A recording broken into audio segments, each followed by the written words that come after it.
Production function and the concepts of long and short run productions. Production functions. A firm uses the inputs in the time of production and gets the required output, which builds a relationship as called the production function. As the firm uses various quantities of inputs in the production, its intention is to get the maximum level of output to be produced out of that. By the aid of efficient use of the input, the maximum amount of output from a production process can be achieved.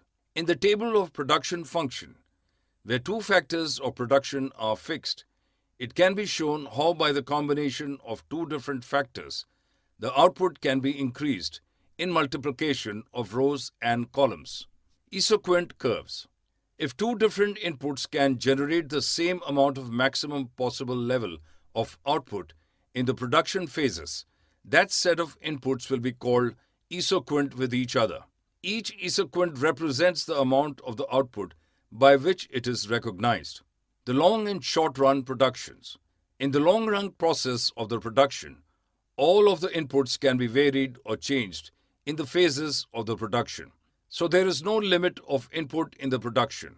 Consequently, by the changes of inputs, the outputs are also varied in every phase, and the maximum possible level of the output does change according to the input increase as well.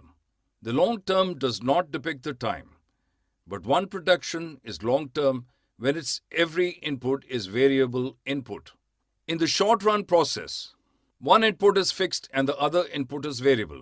In the short run process, firms find that one input only can be increased in order to get more output.